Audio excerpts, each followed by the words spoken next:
Hello, welcome back to the Creative Differences Podcast, the podcast where we believe in Black Jesus. I'm Dallas, and I gotta say, it's been a surprisingly fun January for movies this year. I'm having a good time so far. I'm Cassie, and I gotta be honest with you, for completely separate reasons than what you're talking about, the phrase painfully average white Jesus has been in my head. So this works. Somebody's been listening to David and Rafa. And I'm Demi, and man, I've had the Mean Girl soundtrack on repeat since it came out. Welcome to another episode of the Creative Differences Podcast, your one-stop shop for movie reviews, fancast, writers, Throwback Thursdays, and a number of other pop culture-related items. Today, we are getting back into reviews, our first review of the new year, and we will be reviewing the Book of Clarence, Mean Girls, The Beekeeper, and Echo. Yep. So it's a jam-packed day. Starting the new year Sit strong. back, relax, enjoy the show. Well, how strong we will find out. Gabby's not here. Gabby she does not like her Jesus like she likes her men. She prefers her Jesus white, so she decided she could not support this episode, and she's gonna hate that I said that. Dallas, She is going to, very much so. Mean. She should have been here. Anyway, please like, share, and subscribe. Hit the buttons, hit the bells, hit all the things. Do all those things that not enough of y'all do. Because, you know, I want this podcast to get big. Maybe one day we have Jeymes Samuel on as a guest. He can talk about how he hugs people on set. We'll have a good time. But until then, we need you guys to subscribe. Is that an atypical thing? What, hugging everybody on set? Oh, everybody. You said hug people, and I was like, no. Oh, sorry. People do that, I assume.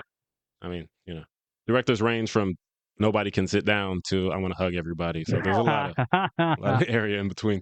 Yeah. It's a fair point. Everybody has their style. Yeah, exactly. All right. Well, speaking of Jeymes Samuel, let's actually start off with his film, The Book of Clarence. The Book of Clarence, like we said, written and directed by Jeymes Samuel, starring Lakeith Stanfield, Omar Sy, R.J. Kyler, Anna Dio, David Oyelowo, Alfre Woodard, Tiana Taylor, Caleb McLaughlin, James McAvoy, and Benedict Cumberbatch. So many people. So many people. IMDb summary says, struggling to find a better life, Clarence is captivated by the power of the rising Messiah and soon risks everything to carve a path to a divine existence. Man, this movie. This is a movie that is actually like, oh my gosh, it's so funny until it's not. Yeah. And then it's really not funny. Yeah. And it hit in both ways. Like, I expected it to be very funny. I saw the trailer, I was like, oh, cool, Bible comedy. All right, I'm with it. It was that. And then it's just like watching The Passion of the Christ. Yeah. Takes a real hard turn. But it's good at both. I will say, if I have a criticism, like narratively, it makes sense the turn that it takes, but just thematically and tonally, there was nothing this movie could have done. To go from those two tones, there was no way it was going to feel like okay for me. Like the whiplash is crazy. My main criticism is definitely the tonal shift. Like, that's a lot. And the thing is, like, there is no levity in any sort of crucifixion. You can't put that in there. It doesn't work, especially because this is based on people's actual beliefs. Monty Python tried. There have been people who tried crucifixion, but I don't remember. People are going to try. I think because of the story that this is telling. And to be honest, I will even say there's a little bit of levity toward the end with the other guy. I'm not going to spoil what it is. No, like, there is a little bit. They made that really funny. Yeah. But the lead up to that moment, though, is like, it's so much. Like, oh, boy. But that being said, it's all done well. The comedy is done very well. I cackled. The parts that are not funny at all are done very well. Like, I was sad. Kayla was crying next to me. Jeymes Samuel's good at comedy. He's good at not comedy, trauma. There's a comedian named Neil Brennan who referred to his comedy as traumedy, and I love that. Yeah, they don't mix. I think I need to rewatch this movie to get a firmer grasp on how I feel about it. I like it, but also I'm like, I do think that it's a bold choice to parallel police brutality that Black people, especially Black men, face with the persecution, the unrightful persecution of Jesus Christ and of, I guess, Hebrew people during that time by the Romans. I do think that's a very interesting parallel to make, and I thought that was very effective and very interesting. It sort of reminded me of Lin-Manuel Miranda writing Hamilton because he thought that the immigrant story of Alexander Hamilton was relatable to Black and brown people who immigrate, and that it was a good way of expressing that story for Black and brown people to relate to by making these people historical figures not white anymore. But Yeah, I thought that was really interesting. Like you said, it's very funny. The dramatic stuff is also still very good. The cast is super dope. So good. Everybody kills it. Like Lakeith and RJ together, love that, because obviously they were together in Harder They Fall, but you know, one of them shot the other one. But like them being buddies, love that. I want them to always work together. They play off each other perfectly. For me, the show stealers were David Oyelowo for his one scene as John the Baptist. I think he slaps Lakeith 3 times in that scene. A number of times, yes. And like good slaps, like. And it was interesting. So like you said, the thing with Hamilton, with the way that they cast these characters, hearing John the Baptist speak with what sounds like an African accent is like, oh, I never thought about that. And it's interesting because not everyone is trying to sound like, oh, of the time, this is how we would speak. Da, da, da, da, da. To touch on the thing you said about the police brutality, like they really, really hit it on the head. Like no subtlety. But I've talked before about how I don't always need subtlety. But when Barabbas is running and the Roman soldier is like, oh, see how he charges at me. I fear for my life. And they're like, what are you talking about? He's running away from me. And he's like, nope, I fear for my life. Give me the spear. I was like, oh, we're doing that. Why not? Let's do it. But Scammers in Bible Times makes for a fascinating story. Yeah, it's a really fascinating story. Yeah, like Judas, he looks like a Judas. He acts like a Judas. As soon as Michael Ward came on screen, I was like, you know what? I should have known you were playing Judas. You got a Judas face. I should have known. After all that time I spent watching Top Boy. Right, and then Peter is like the ride or die for Jesus, as he expects. Oh my God, the way that Jesus says at the Last Supper, one of you Negroes is a canary. And then Peter's like, who is it? Let me kill him. Like, it's just, the Bible itself is a fascinating, like, there are fascinating stories in the Bible. I'm currently reading the Bible. It's currently my goal to read the entirety of the Bible within the span of this upcoming year. So, yeah, there have been some very fascinating stories that I have read. Mm-hmm. And they're not always accessible. And that's why, there's a bunch of different versions and there's arguments about this and that. But, like, taking these characters and not modernizing them, but still modernizing them. Like, it's in that time, but the way they talk feels very of this time. Like, this movie has one of my favorite uses of nigga I've ever heard in a movie. Because the way he says, what nigga? Like, you need the context for that scene. And if you've seen it, you know what I'm talking about. But it's everyone in the theater started dying. Oh, yeah. Everybody died. It's, yeah, I also really liked, like, speaking of the Bible, I did really like that there are pretty obvious biblical principles in the movie. I know I heard somebody in the theater, in my row as a matter of fact, who was like, yes, preach it, something like that. So it was clearly working on all levels. Yeah. I enjoyed it. I had fun until I wasn't having fun. Right, the part where you're not supposed to be having fun is like, okay. Yeah, right. Like, at least I'm not having fun when I'm not supposed to be having fun. Yeah. I'm not supposed to be having a good time. And right up to that moment, we're able to have a good time. Because when James McAvoy shows up, oh, he's so funny. Like 1 or 2 scenes, he's killing it. And he's great. There's a few people. Alfre Woodard comes in for one scene, nails it. So good. As Jesus' mom. I think with this source material, like, it is it's kind of source material. Yeah, right? It is source material. But like with this subject matter, you have to toe a line. And to be honest, just doing this movie could offend certain people, depending on how, they feel about it. And when I heard it, I was like, oh, that's what he's doing. I was reading a AMA he did on Reddit, and he was talking about how he didn't really feel nervous because he knew he treated everything with respect. And he does. He references, there's all these jokes now, like Instagram videos and stuff like that, where people are like acting out Mary and Joseph when it's like, really, Mary? You was a virgin when you had this baby? Really, Mary? And he works that into Clarence's character, but it never feels like Jeymes, the director, is trying to blaspheme or anything like that. Oh, no. Like, Clarence is a blasphemous heathen. Like, when he goes and talks to Mary, on the other side, we get Mary and Joseph and the way they're speaking of their son and of God and everything like that. And it feels very respectful. And I'm just like, he made it work. He got to do both. Like, he got to make the jokes, but not make it seem like he was actually poking fun at anybody's religion. Yeah. And I love that.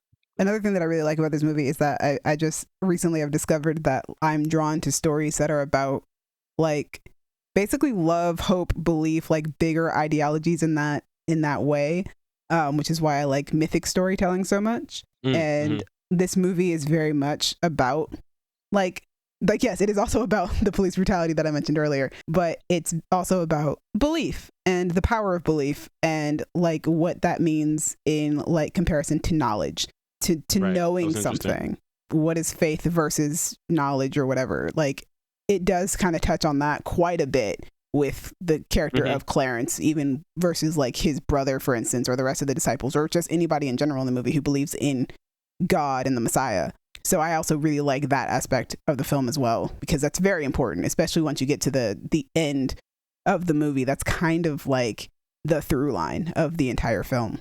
Yeah, and it works very well for his character arc. Honestly, his growth, where he comes from knowledge is more powerful than belief, like having that stance, but how he kind of uses it over the course of the movie. Like that not the last line, but the line from his brother, like, so you believe, and he says, I know. And it's like, it's still that knowledge is more powerful than belief, but I know. And I think there can be an argument to be made that like people who believe to the degree that his brother believes, that is knowledge to them. That's not just believing, they know. They don't have the physical evidence maybe to prove that, but they know. So I think that there can be an argument, a debate had about the fact that both of these men have knowledge, but it is the way that they approach that knowledge that is different, or come to that knowledge that is different. But man, great movie. I do love it. I don't know how many times I can rewatch it because, you know. Yeah, it's not like The Harder They Fall, which were like, The Harder They Fall got like dramatic at the end, but there was still like a lot of levity within that third act. This third act can only put so much levity in it. Yeah, and The Harder They Fall is a Western that has levity throughout, but it's not a comedy that turns into a tragedy. Yeah. So it's like, we don't get that tonal whiplash. But I will say, Jeymes Samuel has not missed. And I recommend this movie if you like Jeymes Samuel, Lakeith, Black Jesus, comedy movie that colors outside the lines of its genre. It gets a little dark. It goes hard. Yeah, so be ready. But I recommend it. Just brace yourself. Please brace yourself. That's Book of Clarence. All right, yeah. So, Mean Girls, opposite side of the spectrum of movies, directed by Samantha Jane and Arturo Perez Jr., written by Tina Fey, starring Angourie Rice, Renee Rapp, Ali E. Carvalho, Bibi Wood, Avantika, Jaquel Spivey, Chris Briney, Tina Fey, and Tim Meadows. And the IMDb summary is, Katie Heron is a hit with the plastics, an A-list girl clique at her new school when she makes the mistake of falling for Aaron Samuels, the ex-boyfriend of apex predator plastic Regina George. I went into this movie just like, yo, I'm going to have a good time. It's going to be fun. And I was like, it's probably not going to be that great of a movie. But this is actually a pretty good remake, man. This is a pretty good movie. Like, I remember seeing like the Rotten Tomatoes score was like 70%. And I was like, oh, 70% of reviewers like this? I was not expecting such a high score. But it is. It's so good and it's so much fun. And I think one of the best things that they do is, it's a story you know, but they almost give it a different voice. You can tell that the directors have a different vision for what it is. And because they have to change it, because there are certain things that you can't do. It came from a Broadway show and you can't do an inner monologue on a Broadway show. So they had to change that aspect of it. And because you change that aspect, then it becomes, you frame the story differently. So the story this time is framed by Janice and Damien telling a cautionary tale. The music, I love the music. It's so much fun. I like that it feels like if you see the Broadway show, if you watch the original movie, and if you watch this movie, they all feel like different things. Okay. The music has been changed from a Broadway sound to something that's more pop, more like something that you would hear on a streaming service or on the radio. And I think it works really well for this modernized sort of Gen Z version of what Mean Girls is. Right. I'm remembering us doing the reaction to the movie just last week. And and you guys talking about how the original movie kind of just looks like a movie to you guys, minus the Gretchen Wieners transitions. And this movie is not that at all. Like, this movie has so many like tracking one shots throughout musical numbers. Every musical number is sort of an expression of the character who is singing it. So Janice and Damien a lot of the times will break the fourth wall while they're singing because they're the ones who are telling the audience the story. So they can do that. Anytime Regina George is doing a number, it's this like big pop diva-esque ordeal, like people stop moving and like the aspect ratio changes and the lighting is dramatic and she looks dramatic as hell. She is the star, and it shows in all of her musical numbers. And it's just like everybody kind of has that thing. Katie's musical numbers feel more like fantasy cinematic type of thing, like we're in a daydream with her, seeing the world through her eyes. And it's so cool that they do that with each one. And the choreography is really cool because the camera also, the cinematography kind of plays into the choreography of these numbers and gets to be involved in it and a part of it. So you feel like you're in it. I feel like that really helps to differentiate it from the original, alongside the fact that it's a musical. Right. So I was saying that I really like the music. Like I said, I've had the soundtrack on repeat since it came out. My standout songs are probably Someone Gets Hurt, World Burn, and I'd Rather Be Me, which are the songs that I said I was looking most forward to in the reaction. Apex Predator is also super, super dope. They're all really good songs, but like those four I kind of just keep coming back to over and over and over again. Obviously, they do like the iconic jokes that we all love so much. But I do appreciate the fact that like some of them, they like change up a little bit, or you have to change the way that you like say them because you can't just try and rehash what you've already done 20 years ago. Some of the jokes have had things added on to them to like make them longer, but also still funny. And I just feel like all of these actors get to really, like, they get to put a spin on the character in a new way that we haven't seen done yet. Yeah. And I think all the actors were really well chosen for every character that they're playing. I know a lot of people have talked about Angourie Rice not being the strongest singer, but her performance as Katie is really, really well done. Like, she's really good. My standouts for this movie, acting-wise, though, and the ones I'm going to mostly talk about because I can't go through the entire cast right now, Renee Rapp, Auli'i Carvalho, and Jaquel Spivey. Just all three of them. From the moment Auli'i and Jaquel come on screen, such movie stars. Just so good, so amazing, so perfect. And it's just like, they're so great. And I love Auli'i's Janice, who is canonically queer this time around. Like, we're not playing no games this time around. It fits so perfectly for that character. And she's such a little art freak. It's so great. Just like, she's so good at this type of character. I would love to just see Auli'i continue to play characters like this because she's really good at it. But also, like, her voice has grown so much since Moana.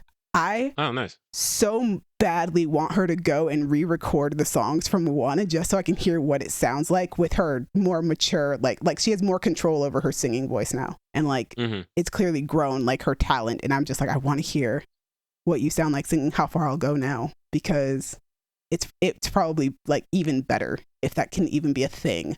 Yeah, she was really good. Every number that she does in this, like, literally every time her and Jaquel are on a song, you know that it's going to be phenomenal. And they also just, them playing Janice and Damien, they play off of each other so very well. And Jaquel has such good comedic timing as Damien. This is also like his first movie. So he's very good playing off of Auli'i, just kind of playing off of everybody, to be honest. And then we have Renee Rapp, who is so iconic as Regina George. One of my favorite things is actually that she gets to play a very, very different version of Regina George. I think we all have like an idea in our head of what Regina is supposed to be like, which is Rachel McAdams' version. I mean, Rachel McAdams left her mark. That version of the character is very almost phony. Like, she talks to you with this sugary, sweet voice, and she wants you to think that she's nice even when she's not being nice. And she'll talk about you behind your back, or she'll talk about you to your face, but she'll do it in a sugary sweet tone that makes it sound like she's not actually being as mean as she's being. Whereas Renee Rapp's Regina does not care if you think she's mean. Period. Does not care. We'll talk about you to your face in the meanest of tones. She is that girl. And I think what I love is that both Rachel McAdams and Renee Rapp are playing her as that bitch, but they express it in very different ways. Yeah. But Renee Rapp's is just, I think Renee Rapp's Regina might actually be more threatening and terrifying. Like, there are moments where like she is so mean, and it's just like, bro, what? Can you chill? Why are you like this? Like, my God. Gotta live up to the title. Gotta live up to the title, and she does it so well. I think it also helps that Renee is like towers over all of the other girls in the cast except for Avantika, who plays Karen. So she seems more imposing and intimidating when in comparison to all the other girls that she is intimidating, because she's like a good 3 to 5 inches taller than all of them. This movie, like, I don't know if people will find it as funny as the original. You might not. The jokes are a little tamer because we are living in 2024 now, where we don't kind of we don't have to. A wild time. Yeah, we don't have to go as hard in the paint, especially with the slut shaming. Like, if you compare how often people were called whores and sluts in the original movie, like, that does not happen as often in this movie. Like, one character gets called, not even called a slut. She's not called a slut, but she is slut shamed. Mm-hmm. But the movie makes it very clear that slut shaming is bad. And the one time that she is slut shamed by a character, it is a moment of like, oh, I feel so bad for her. And also, Regina, you're literally the freaking worst. Like, stop. But yeah, it's really good. It's so good. I think there are a couple of things that I missed from the stage play. Like, I think that the movie should have gone further with Regina's character arc, because in the Broadway play, it's very obvious why she behaves the way she does, and it's because she's dehumanized by people on all sides. You know, you've got people like Janice and Damien who are calling her the apex predator. So, like, you know, she's nothing more than just like somebody who's going to hurt you, or she's a beast. She's a monster. Right. But then you've got people like her mom and Gretchen who look at her like some sort of godlike being who cannot bleed and who cannot be hurt and who is infallible. And so she puts on that show so that people believe that about her, but really it doesn't give her space to be a person, and that hurts her a lot. And I feel like the movie should have kept pushing that one a little harder, because I love that about the Broadway version of Regina, because she's still the antagonist, but also like she's a person. I like that. But yeah, it's fun. It's such a good time. The colors, the music, the cinematography, the acting, everybody is on their A game. I love this cast. They are legitimately so much fun. One of my favorite casts to watch do interviews. Hollywood, please put Renee Rapp and Ali E. Carvalho in a rom-com. Please, for the love of God, put them together in a rom-com, because the chemistry is insane. But yeah, that's Mean Girls. If you like the original, and if you like musicals as well as liking the original, you will probably like this movie. If you don't like musicals, please don't go see this movie. Please don't. I saw somebody say that this movie is for the Renee Rapp girlies and the theater kids. Everybody else stay home. Yeah, it looks that way. It's also for the gays. So, but yeah, it's so much fun. It's such a great time. I've already seen it twice since it came out. I will probably see it again because I had such a good time. You know what? Paramount made a good decision by taking it from streaming and putting it in theaters, because that was definitely a good choice on this one. Oh, I almost forgot to ask. Do we get hell no, I did not leave the South Side for this? No, they changed the line in this one. They changed it. They use it, which is crazy because they use it in the Broadway show, but they changed it for this. Yeah. He still has the bat? Yeah, but they don't use the South Side line. They rewrote that particular line. Okay. But the energy is still there. It's just a different line. Yeah, it's a different line. Okay. I also really like, there are some good cameos in this movie. There's a lot of good new jokes in this one as well. Yeah, they do a lot of good stuff. This is like, me and Cass watched Percy Jackson, and I see so many of the changes that they made from the original book, but I'm like, these are really good changes to make. And that's mostly how I feel about most of the changes that they've made for this iteration. Yeah, so at least it feels like its own thing. We're gonna review Percy Jackson, right? Because I need to yell about it. We are definitely reviewing Percy Jackson. We're going to scream from the top of Mount Olympus about Percy Jackson. But yeah, Mean Girls. I love this movie, and it's doing pretty well so far. So go see it. It's a lot of fun. I highly recommend. Next up, Dallas, tell us about The Beekeeper. Speaking of a lot of fun, so The Beekeeper, man, it's directed by David Ayer, who people know David Ayer, but he made quite a few movies. End of Watch. In case you don't know. Fury, Suicide Squad, not to be confused with The Suicide Squad. And I've realized that David Ayer only makes movies in which people get shot, which, do your style, man. And they usually take place in LA. He likes LA, he likes guns. So, do what you do, David. It's written by Kurt Wimmer, who has written quite a few movies, including Law Abiding Citizen, Salt, and Expendables, aka Expendables 4. So, action guy. This is who you get for action. This is what you get. It makes sense. Stars: Jason Statham, the other action guy. Emmy Raver Lampman, Josh Hutcherson, Bobby Naderi, Minnie Driver, Felicia Rashad, and Jeremy Irons. And the IMDb summary is, one man's brutal campaign for vengeance takes on national stakes after he is revealed to be a former operative of a powerful and clandestine organization known as Beekeepers. There are two things this movie does that make it one of the best movies of the year. Number one, Jason Statham yeets a jar of honey at someone's head at a gas station. I will not provide context. And number two, a henchman who was about to kill the beekeeper says, To be or not to be. Okay. Jason, before attacking, says, to be. There are so many bee puns. I mean, in like, this do we get, like, bees in the trap? Do we get actual bees? How far does this go? The opening credits are bee-themed. He's a legitimate beekeeper in addition to being a beekeeper. Like, it's so bee-heavy. Incredible. This movie could be called Bee Movie. Hey, don't do that. What a movie. What live-action bee movie. This is it. It's so dumb, but it's fun. It's what it looks like. Everyone is saying, like, yeah, man, January Jason Statham movie. This fits the bill. But it has such a great cast. A cast that honestly surprises me. Like Felicia Rashad, Jeremy Irons, Josh Hutcherson, Emmy Raver Lampman. Minnie Driver popped up, and I think that was the most surprising thing because she pops up for like one scene and then dips.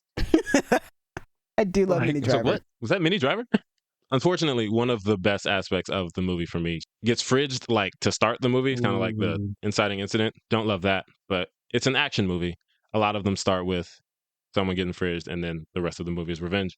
It's what it looks like, guys. Like, is the writing good? No. Did I come for good writing? No. I came to that theater in the middle of January to see bee puns and Jason Statham kicking ass. So I didn't know this movie existed, and when I was watching, I think I was going to watch a trailer for this, you know, and that like played before or something. I don't know. Played before some video. I watched like 5 seconds and I was like, cool. I know what this is. Yep. It wears itself on its sleeve, and I respect that so much, especially because we've been talking so much about like how the Mean Girls movie didn't advertise itself as a musical. Like, this is like, it's just going to be Jason Statham shooting niggas. Although apparently 75% of people who went to the movie knew that it was a musical, so they apparently did something right. Okay, all right. I can respect when a movie knows exactly what it is and just says that. Yeah, it knows its audience, it knows what it wants to do. I will say, what I was surprised by is Josh Hutcherson playing a douchey rich kid. He's way too good at it.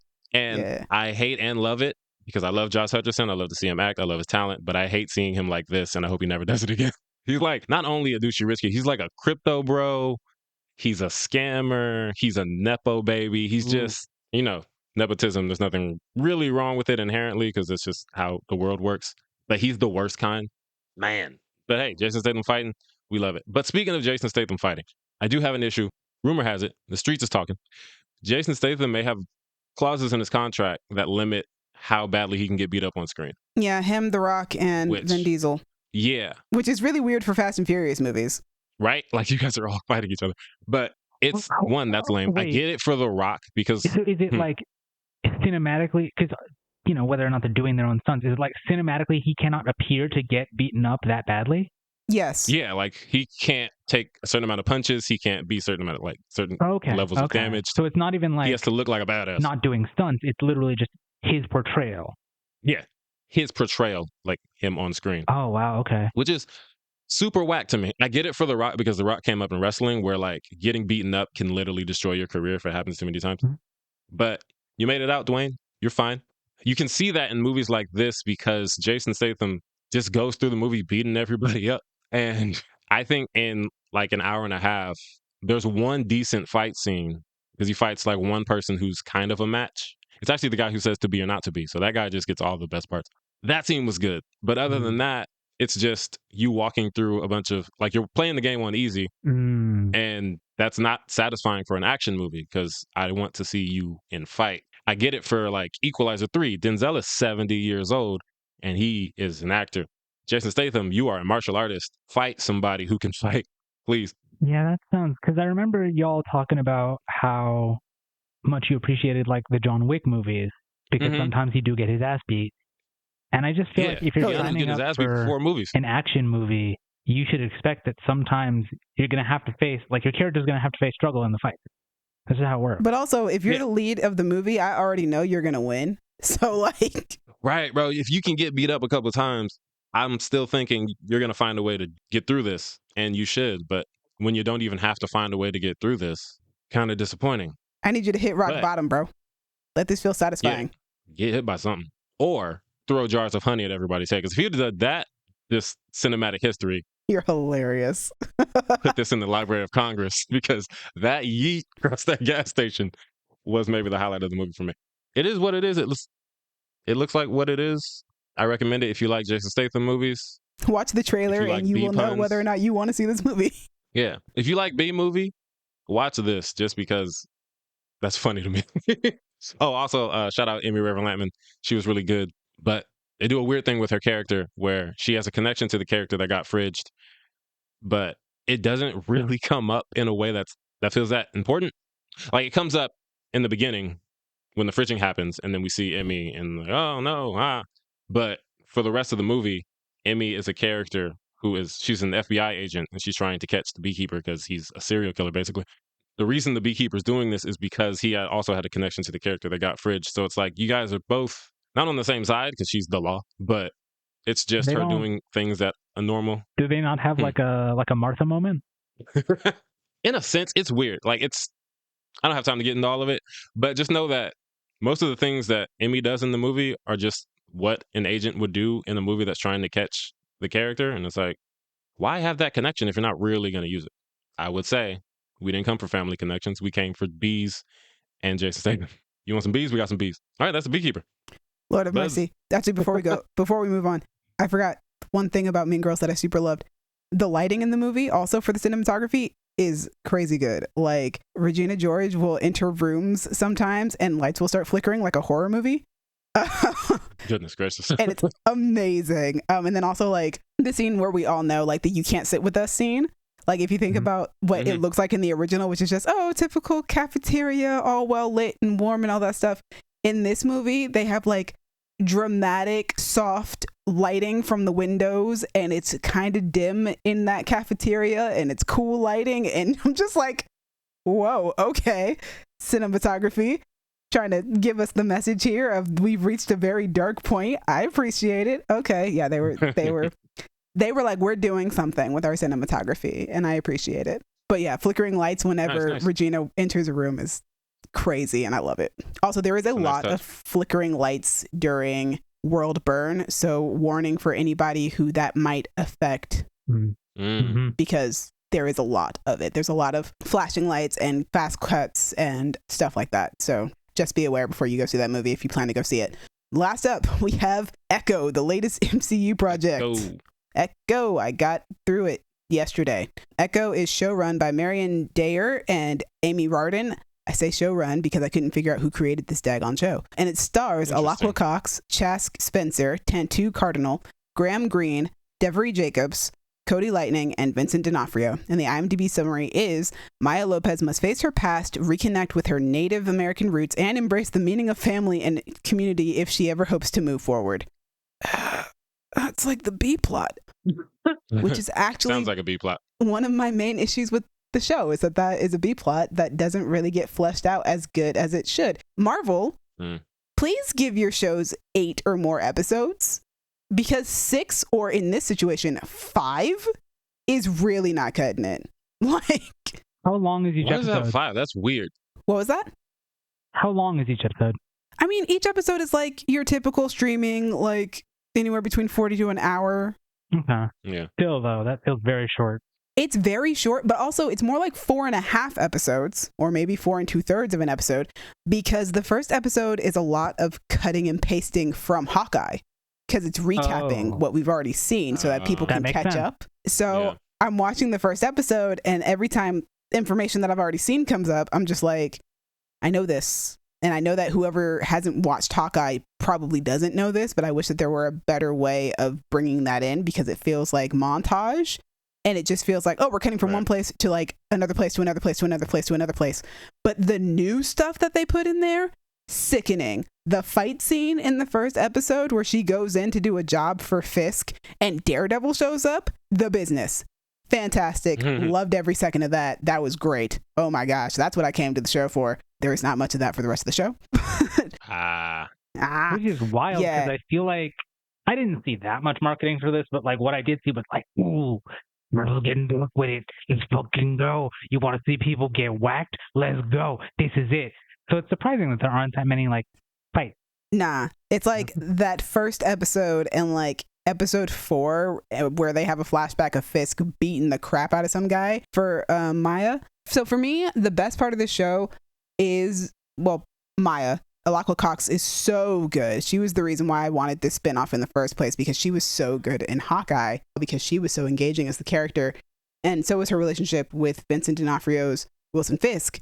Those parts of the show are extremely good and extremely engaging. I love watching those two in scenes together and dealing with that emotional journey and that dynamic. What I am interested in is the aspect of Maya getting back in contact with her family, because that is a part of the show. But because we have so little time, we don't really get to dig as deep into that. So like her cousin is in like the first 2 episodes, and then he disappears for a while after he helps her with something, and then he comes back like at the end, like he's there, but like, you know, sprinkled in little bits and pieces, whatever. But he like is basically disappears after the 2nd episode. And then we have the episode with Devery Jacobs, who we love, Reservation Dogs, fantastic, Coyote, amazing. She finally gets to interact with Maya in episode 3. And then once that's over, she's kind of again not disappears, but sprinkled in once more very lightly until the finale. And then the relationship with the grandmother, I think, comes in episodes 3 and 4. And just like Maya doesn't really get to interact with these people very, very much. And it's very hard to be like, oh, I understand now why she would start fighting for her family by the time we get to the season finale. Because I don't.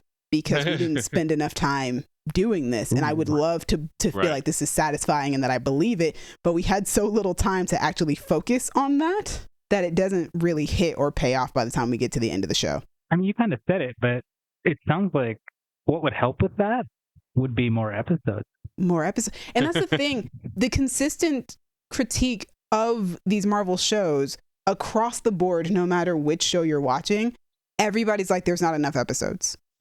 There's a pacing issue with every single one of these Marvel shows because there is not enough episodes. I feel like for instance, when we watch The Falcon and the Winter Soldier, like we'll get to like episode 3, which is the midpoint area. And it's like, oh, the show like just started, but we have 3 episodes left. So now we have to wind down. And it's just like, but we just got here and now we're starting to wind down again. So yeah, it's just this, it's not working. It's not working. Marvel, please stop. Please give us 8 Which is episodes. Hilarious. Because they're like, I'll do you one better. I'll take away an episode. Like, why is that? Not only will I take away an episode, I will spend anywhere between a third to a half of one of these episodes giving you a recap of what happened in Hawkeye, but just copying and pasting the scenes into it. Oh, it's not even like an explanatory. It's No, we're just watching scenes that we've already seen. So most of the episode was previously on the MCU. Yeah. Which is wild because, I mean, obviously you have to do that, right, for the people who haven't seen Hawkeye. But at the same time, the vast majority of people who watch Echo are doing so because they watched Hawkeye. So it's like, there's got to be a better way to do that. It's a spinoff. Marvel has also, previously, on several different occasions, has introduced us to characters in their own franchises that haven't required us to go back and rewatch something. Like, you can watch Spider-Man Homecoming and not have to have seen Civil War, and there aren't 1,000 scenes of Civil War in Spider-Man Homecoming, but you get the gist of what happened. Yeah. Yeah, you know that there's a history. I just rewatched both in like the last few days, and they tell you like, oh no, Cap did some stuff, but you don't need. Not to mention, they do a similar thing of like, let's show you the stuff from Civil War, but they frame it from this is what Peter was filming while it was happening, so you're still getting it, but different enough that it's interesting.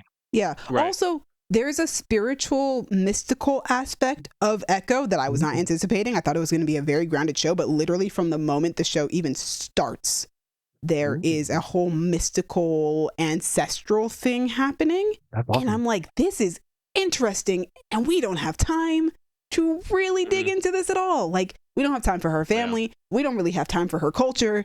We're running through this. We are speeding through this.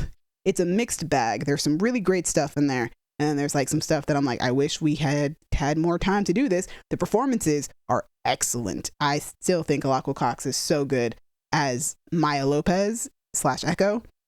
And I would love for more of her playing Echo because she's so good. And also, I do like that this show it is very much basing itself on Netflix's Daredevil when it comes to Fisk. It's definitely feels like it is referencing not like directly referencing, but very much giving us the things that happened in Netflix Daredevil without saying, hey, you got to go watch this entire show. Right. But yeah, also the Daredevil fight scene, just immaculate, stunning, like grounded, but also somehow still comic booky. The acrobatics that they have Daredevil doing, I was like, would never do that on Netflix, but I love that you're putting it in here because it's the MCU and we deserve to have the acrobatics. Yeah, and that's Daredevil. He should be acrobatic, but he still has like the grounded, really cool fight skills that he has from Netflix. The best of both worlds. Love it. Yeah. But that's only episode 1. Let him be a flippy boy. Yeah. The show was fine. All right. There's some good stuff and there's some not so good stuff. Marvel, please let these shows go longer if you're going to keep making TV shows. Cassie. 10-minute take. Hello. We had a 10-minute take in a minute. So sometimes Dallas puts stuff on my list. And what I like about Dallas is that Dallas will put stuff on the list and there's a little column on the list where he says, like, this is why I put it on here. Yeah. Sometimes I get it and sometimes I don't. And this is one where, going by what he put on there, I got it. Watching the thing, I was like, Dallas, why would you make me do this? Because I watched, I guess, half of an episode of Courage the Cowardly Dog because it's divided in half. And he picked the absolute worst one for me specifically. Which one did I pick? Angry, nasty people. It's just people being mean. It's 10 minutes. That's all it is. It's a guy with a magic camera who wants people to be mean and Eustace is like, yo, I'm mean all the time. I'll do it. And that's all it is. It's just Eustace being mean for 10 minutes. Like, I do remember now. It sucks. It's so bad. Okay, so I wanted to put Courage on there because you are, despite the fact that you've been watching horror for years now, mm-hmm. you're still struggling with that part of your identity. So you're kind of in like the gateway stages of horror. Mm-hmm. And I think Courage is perfect for someone in that stage of their life because it's what a lot of our generation got into horror with. Right. The reason that I picked that episode is because I had recently remembered and was just mind boggled by the fact that they made a Courage villain based on Quentin Tarantino. And I was like, what? So when I was thinking of episodes, definitely not the best episode to pick. But I was just like, I guess I got to pick this episode because they really just made a zombie version of Tarantino and was like, yeah, put that in the kids show. Like, who was that for? The kids don't get that reference. I didn't get that until a few years ago. But his name was like Benton Tarantella, I think. I think that is exactly it. It's not even subtle. Here's the problem with that. Is next time I'll pick a better episode. You can say, yeah, they made the villain Quentin Tarantino, and they did in name, but not so much in, like, man, I don't think he is the type of person who is bursting at the seams to say nigga any chance he gets. Well, that's the problem. It's a kid's show. You can't really do the Tarantino thing. They gave him big feet, but he didn't seem that focused on other people's feet. So I feel like he should have put it on Mario's feet, like Mario take them shoes off. Right, like he's always wearing these big boots. It's just like, if that's what you're going for, give me that. But whatever. But like, why, Dallas? Why? Like this one, it wasn't even, the supernatural element isn't even all that cool. It's just, hey, now there's I don't even know if he's a zombie. He just looks weird. We assume he's a zombie, but he never says he is, or never find out that he is. And his is a zombie. His big magic thing is like, hey, now I made a version of Eustace that's even shittier. Cool. Like, forgot about that. I am delighted to say I actually didn't finish it because there would have been like 1 minute left, but of the 11-minute thing. But Dallas, I am upset with you for this one because it was just like, as soon as I found out what this episode was, I was like, oh, this sucks so bad for me. Yeah, I did not remember what they actually did in the episode besides Tarantino. And I was kind of like, I don't know, using you as a refresher for me to remind me what the Tarantino dude did. But it sounds like nothing. I mean, he did. He honestly... He made an evil clone of He made an evil clone so that he could make a TV show with that evil clone and then, I guess, leave them alone, to be honest. So really, he wasn't that bad. Well, no, I think it ends with Eustace is on the show with the clone because Eustace is like, oh, I love this and I'm getting money for it. But yeah, he doesn't really like terrorize that much. Yeah. Not one of the scarier ones. No. But cool. Next time I'll pick an episode that, doesn't suck. Thanks. All right. That was 10 minutes. Dallas, do you have a what you've been watching? No, I do not. I do, just because I watched several things and I would like to just get them out here. So let's start with the first thing that I watched, which is Grand Army, which is a show that I found on Netflix that came out in 2020. Never knew anything about it. Just suddenly found it. Nice. Created by Katie Capiello, and it stars Odessa Azion, Audley Jean, Amir Bagaria, Malik Johnson, and Amalia Yu. The IMDb summary is, the drama series tells the story of 5 high school students as they struggle with sexual, racial, and economic politics and fight to succeed and become somebody. And it's based on Capiello's 2013 play Slut. It's called Slut? It's called Slut. It feels very on brand with the fact that I talked about Mean Girls earlier. Yeah. Very different energy, though. This show was actually very, very, very good. And I'm sad that it only got 1 season because it was very good. And I think it did a really good job with the social problems that they were discussing within the show. I think particularly the best storylines were Dominique's storyline and Joey DelMarco's storyline. So Dominique is played by Audley Jean. Joey is played by Odessa Azion. Because like Dominique's character storyline is she comes from an immigrant household and she's trying to help support her family, but she's also still in high school. It comes to a point where like her family can't really afford to pay their rent and her mom wants her to do something that 1 would be illegal and 2, it's not something that she particularly wants to do, but if she has to save her family, she's willing to do it. And then we have Joey DelMarco's storyline, which Joey, like her storyline is the main storyline from the play from what I understand, which is Joey is this very like she wants to be an activist. She's very outspoken and very, I guess, sexually liberated is something you can say. Like she's very flirtatious. She, is not going to judge you for your sexual preferences, whatever you want to do with your sex life, that's on you. And like she will advocate for you to live your life the way that you want to live your life. To the point where one of their teachers actually continuously slut shames her for what she wears to school. But oh boy, the teacher, gross. Yeah, I know, gross, right? And like slut shames her while she's wearing her gym uniform. She's not even wearing like something ridiculous. She's in her gym uniform. A school assigned uniform?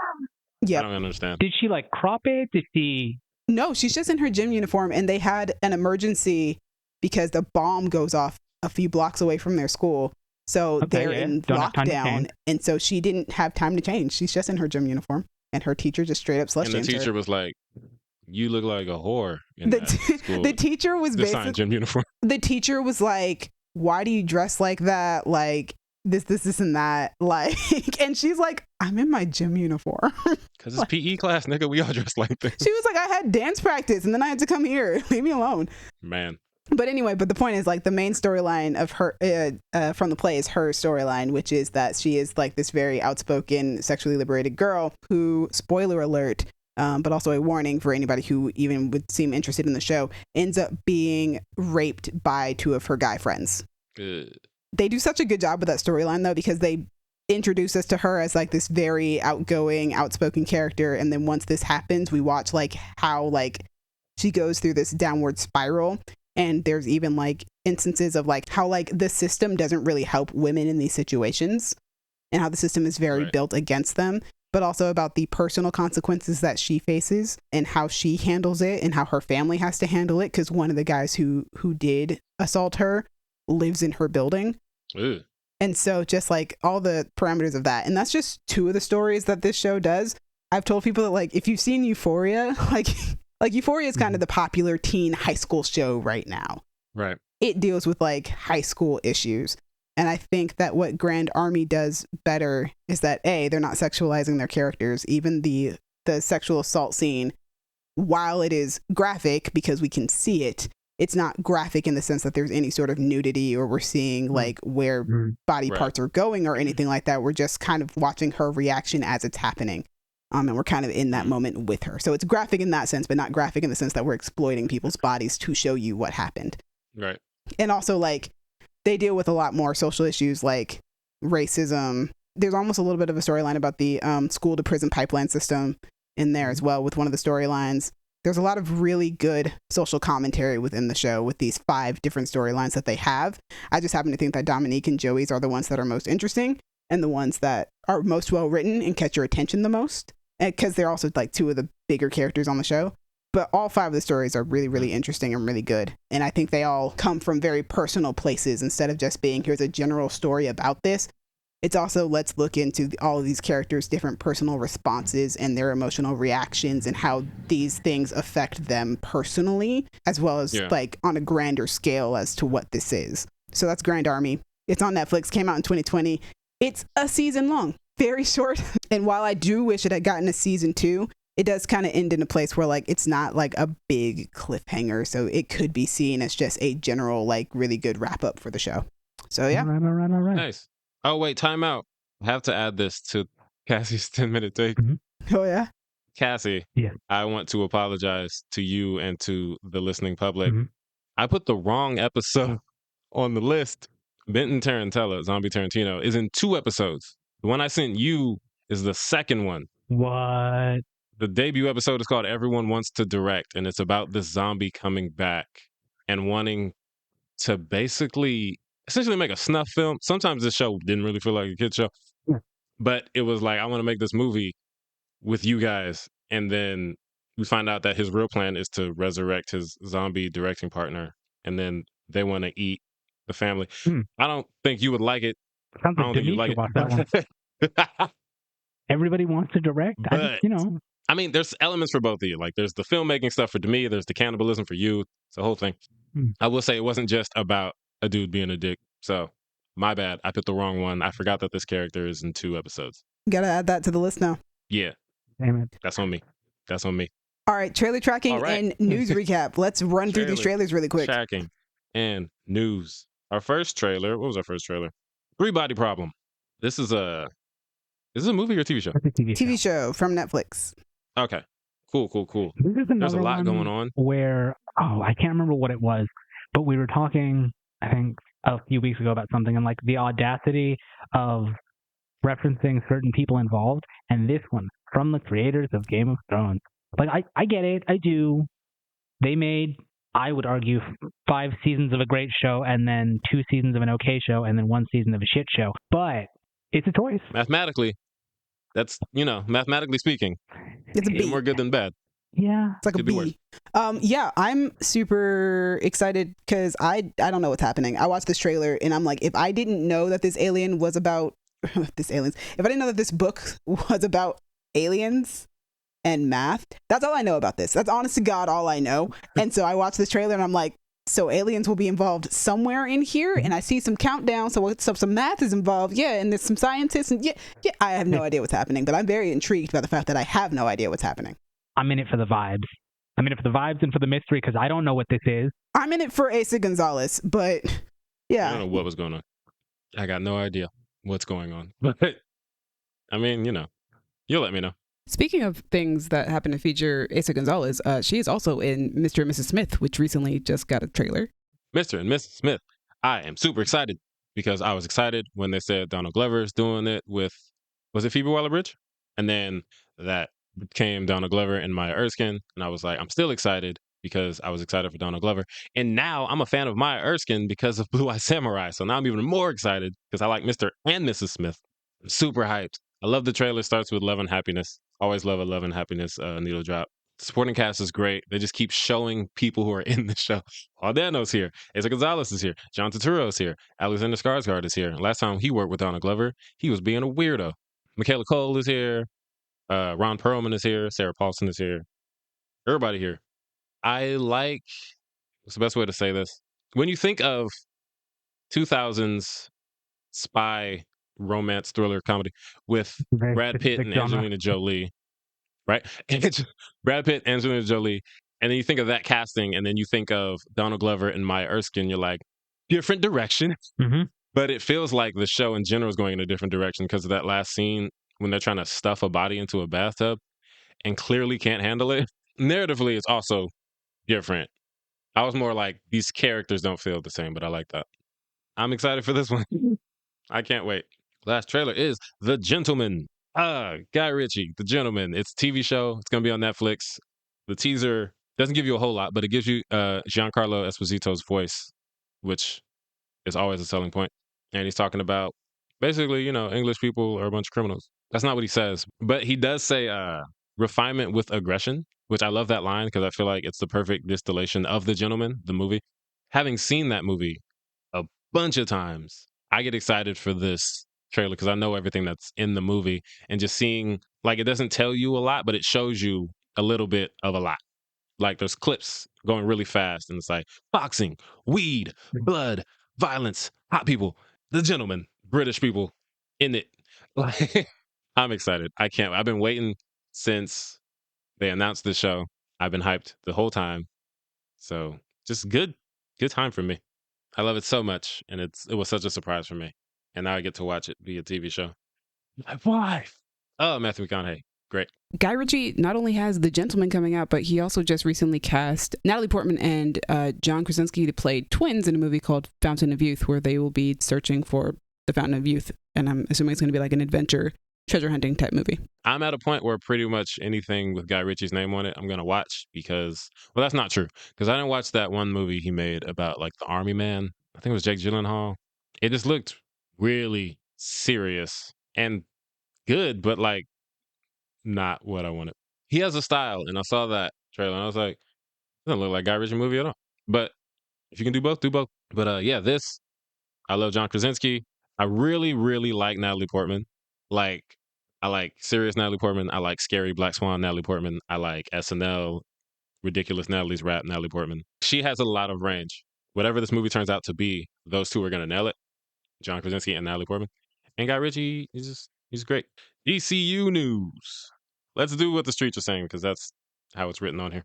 The streets is saying, streets is talking, and the rumor is Millie Alcock, Emilia Jones, and Meg Donnelly are in the mix for the role of Supergirl.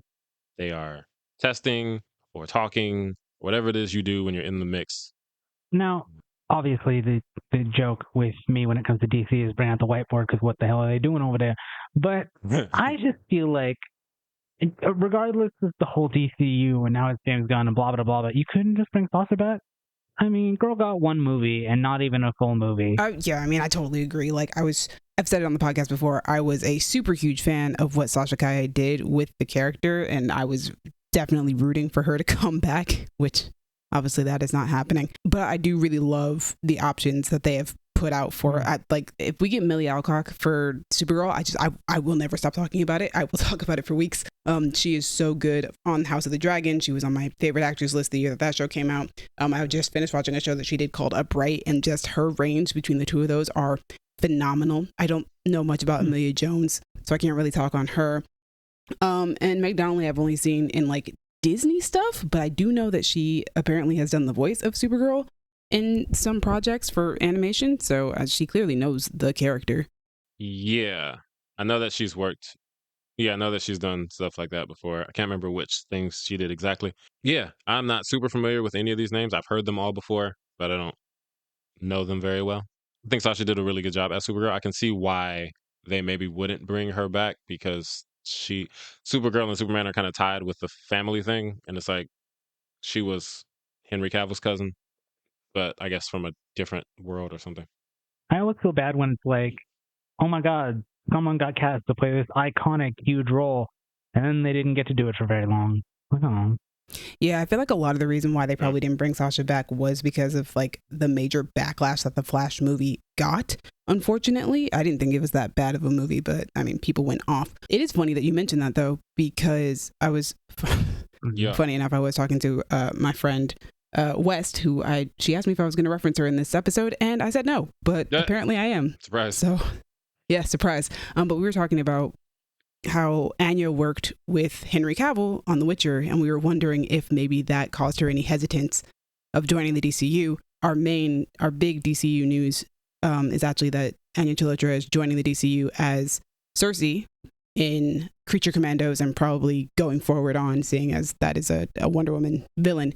But yeah, we were like, I wonder if that gave her any hesitance, of seeing as what happened to Henry Cavill with Superman. And I was saying, well, she probably understands that a job is a job. Yeah. So get your money while you can. I personally am super excited to see her play this character. It almost feels like a typecast, playing some sort of magical entity, but she's so good as Yennefer Vangerberg on The Witcher. She is so talented, so good. I've been a fan of her since season 1, and she hasn't done really anything outside of The Witcher in television and movies, and I've really been waiting for her to do that since season 1. She's done a lot of theater though, but I don't live in England, so obviously I can't see that. But yeah, I'm super excited. This is a huge role. This is a huge deal for her, and I love when actors who aren't as well known, who I'm a huge fan of, get roles like this, because then I'm like, yes, the rest of the world can finally see like the talent that you have that I've been seeing for years now. So I'm super, super stoked about Anya Chalotra playing Circe. It's going to be a lot of fun. It's going to be super, super cool. Also, she's done voice work in like narrative podcasts and in an animated show that was on YouTube that I saw like the first episode of, and she was really good on that too. So she does really good voice acting, and she's just a really good actor. So she will be able to do both Creature Commando and whatever live action stuff they have her doing next. So I read Creature Commandos, and then my brain was like, you're not going to know which character this is. And then I thought about the fact that Circe, I do know Circe from DC outside of the context of Creature Commandos, because she's on the Justice League cartoon. She turns Wonder Woman into a pig. Great episode. Remembering who this character is, I'm like, oh, that's great. I don't know, obviously, how she's going to play. But if they do it anything similar, that's going to be very fun. Talk about a come up from playing the pig to turning people into pigs. Hey. More casting news. We have Kaitlyn Dever. We have young Mazino. We have Isabela Merced. And they are all in The Last of Us as Abby, Jesse, and Dina, respectively. I am so excited to not watch the show but see the reaction. Yes. Okay, oh my God, I'm so excited. I know nothing about Last of Us 2. It's gonna be. I don't know who these characters are. It's gonna be so good. I'm so excited. I'm not gonna watch it, but I'm so excited to see people get big mad, humongous mad, horrendous mad. Oh, people are going to get so mad. I'm fine if people get mad on like the general public Twitter. Don't direct that at the people making the show. But if you want to go on Twitter and make a long tweet thread about how this is bad because blah, blah, blah, blah, blah, blah, blah, what I'm going to be curious about is, are people going to get mad because of what happens? And are they going to put that on the actress? Because people do that sometimes of like, well, you played this character and they did this thing that I don't like, so I'm mad at you. Like, oh, I mean, if the backlash is anything like what Laura Bailey got, oh, it's going to be insane. Like, they better not come for her like that. That's so messed up.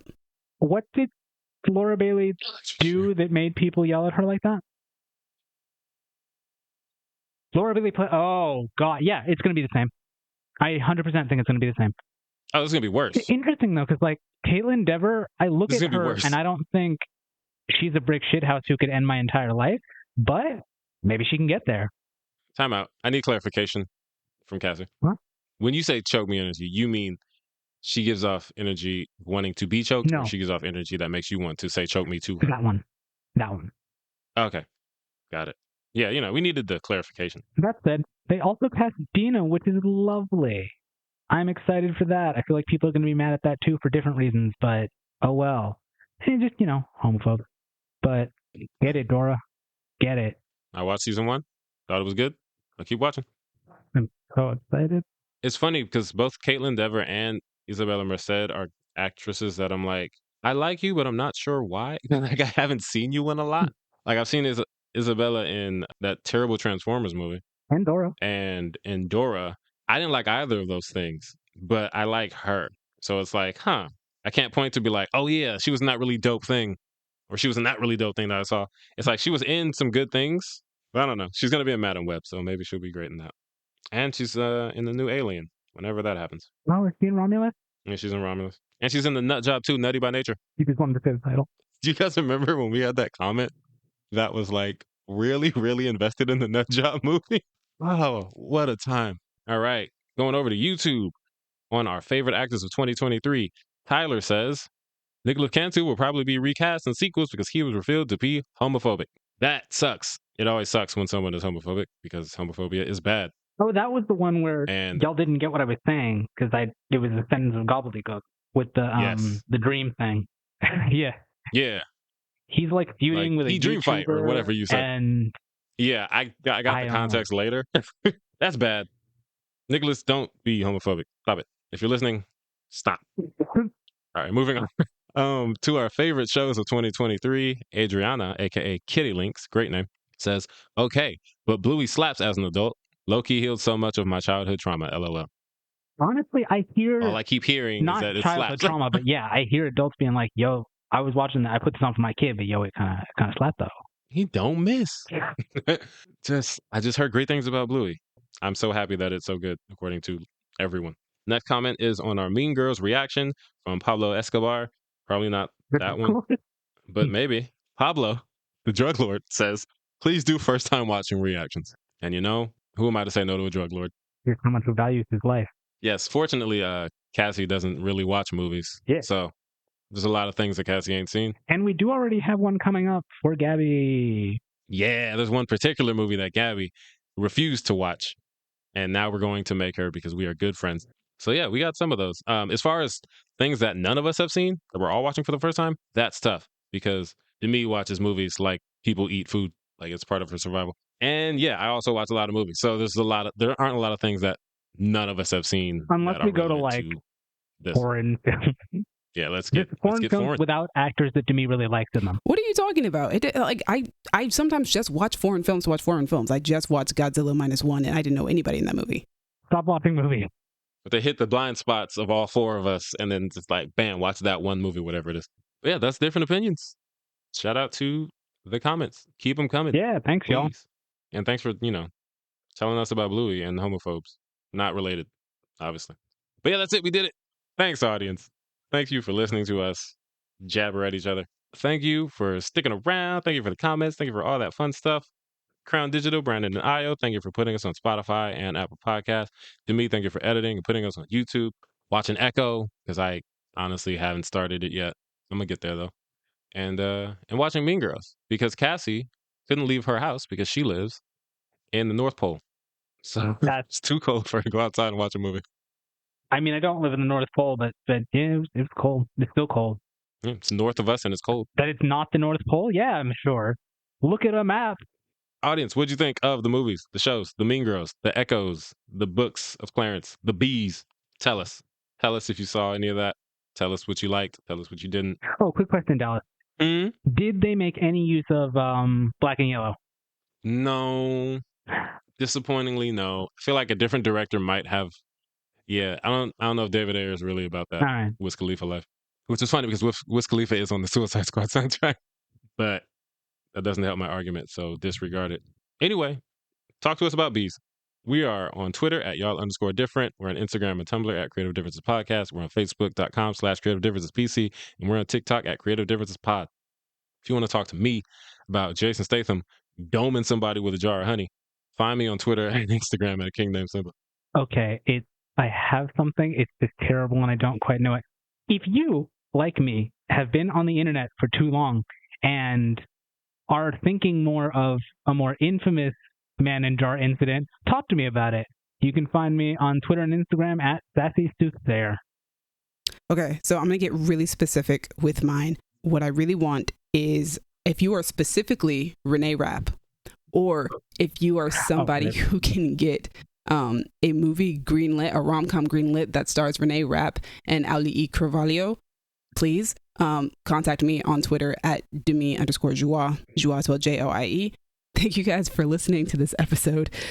Tune in next time. I don't know what we'll be doing. I'm not exactly certain, but we do have plans for like the rest of this month. So stay tuned to find out what those are. Just come back and hang out with us. It'll be a lot of fun, whatever it is. We are making plans. Join us.